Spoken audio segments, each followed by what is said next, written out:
Before the United States fully unleashed its industrial might on the battlefields of Europe, before the endless columns of Shermans rolled across France, and before American bombers darkened the skies over Germany, there was a quieter revolution already in motion, one carried in the hands of ordinary American infantrymen. It was not a tank, it was not an aircraft, it was not a secret weapon hidden behind barbed wire. It was a rifle. And when German soldiers first faced it in combat, many of them believed they were under attack by far more men than were actually there, because for the first time in modern warfare, an entire army had equipped nearly every frontline soldier with a semi automatic rifle. That rifle was the M1 Garand, and in the hands of American troops, it changed the tempo of war. When the war began, the German Wehrmacht was among the most professional fighting forces in the world. Their infantry carried the Karabiner 98K, a refined and reliable bolt action rifle descended from late 19th century Mauser designs. It was accurate, powerful, and trusted. German doctrine revolved around discipline, coordination, and above all, the machine gun. The squad's true center of gravity was the MG 34 and later the MG 42. The rifleman's job was to support the machine gun, protect it, feed it ammunition, and maneuver around it. Individual rifles mattered, but they were not expected to dominate the battlefield on their own. In theory, that system worked. In practice, it had carried Germany across Europe in lightning campaigns that stunned the world. But the United States entered the war with something radically different. Adopted in 1936 after years of experimentation and debate, the M1 Garand was the first semi automatic rifle to be issued as the standard service weapon of a major power. While other nations hesitated, clinging to bolt action tradition or struggling with unreliable prototypes, the United States committed fully. American planners believed that the individual infantryman deserved more firepower, not less. Chambered in the powerful .30-06 cartridge and fed by an 8-round on-block clip, the M1 allowed a soldier to fire as quickly as he could reacquire his sights and press the trigger. No bolt manipulation, no shifting grip, no interruption in rhythm, just controlled, repeated fire. The difference was not theoretical, it was immediate. In North Africa in 1942, when American forces first met experienced German troops, the U.S. Army was still learning the harsh realities of modern war. At places like Kasserine Pass, American units made costly mistakes and paid for them. But even in those early clashes, German officers began noticing something unusual. The volume of American rifle fire was heavier than expected. It did not always come from machine guns. It came from individual soldiers. A single American infantryman could send 8 aimed rounds downrange in seconds, forcing enemy troops to keep their heads down in situations where they might otherwise have maneuvered confidently against bolt action fire.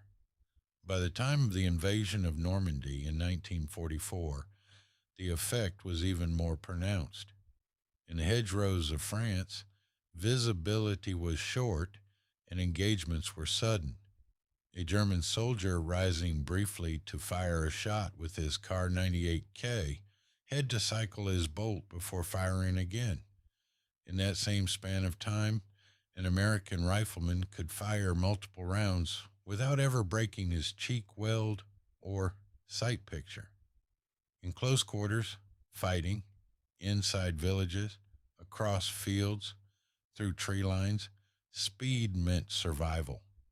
The ability to deliver immediate follow up shots meant that fleeting targets could be engaged before they disappeared. And when dozens of American soldiers did this simultaneously, the cumulative effect was overwhelming. Some German prisoners later described the impression that American infantry seemed to be armed entirely with automatic weapons. That belief was not accurate, but it was understandable. To men accustomed to hearing the distinct cadence of bolt action fire, the sharp succession of semi automatic shots created confusion. It blurred the line between rifle fire and automatic fire. The battlefield has its own psychology, and perception often becomes reality. When incoming fire feels relentless, when you cannot easily distinguish how many rifles are shooting at you, hesitation creeps in. Movement slows, assaults falter, confidence erodes. Even the iconic metallic ping of the ejecting cliff, a sound that would later become legendary, has often been misunderstood. Popular myth suggests that German soldiers would listen for it, waiting for the moment an American rifle ran empty.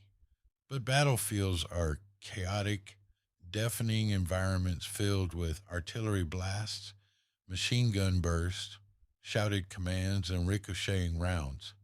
The idea that a small metallic sound consistently determined tactical decisions is largely exaggerated, and more importantly, by the time that ping was heard, 8 powerful rounds had already been sent toward the enemy. What truly mattered was not the sound, it was the sustained tempo. American doctrine empowered the individual rifleman in a way few armies had before.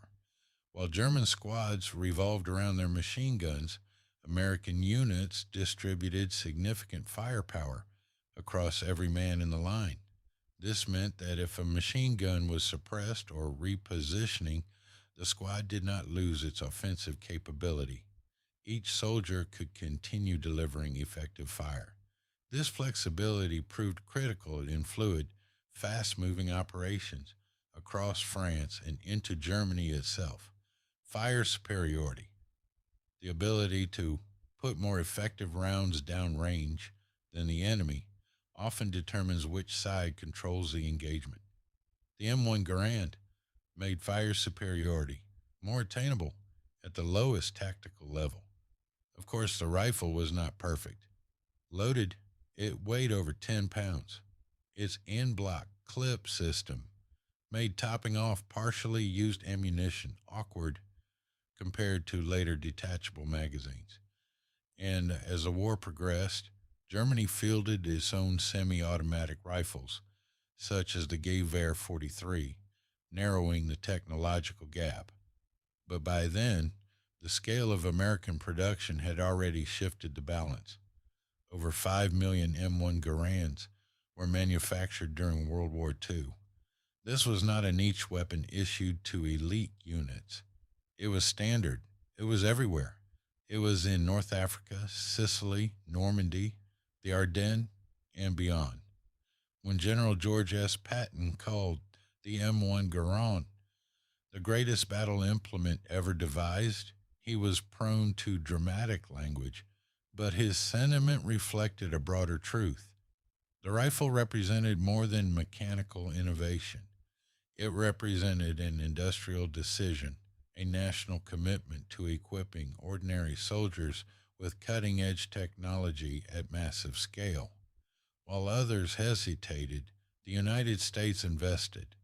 While others debated caliber changes and production costs, American factories refined and delivered. When German soldiers first faced the M1 Garand, they were encountering more than a new rifle. They were encountering a different philosophy of war, one that trusted the individual soldier with greater firepower, one that relied on industrial strength to ensure that advantage was universal rather than exceptional. In thousands of small engagements across countless fields and forests, that advantage accumulated, not in dramatic flashes, but in seconds saved, positions held, assaults repelled, and advances secured. Wars are shaped by strategy logistics, leadership, and sacrifice. No single weapon wins a global conflict, but sometimes a weapon changes the rhythm of battle so decisively that those on the receiving end immediately recognize the shift. For many German infantrymen in 1944, the sudden, rapid crack of semi automatic fire, followed by that unmistakable metallic ping, signaled exactly that. It was the sound of an industrial giant fully awake. It was the sound of a new era of infantry combat. And it was carried forward, one American rifleman at a time.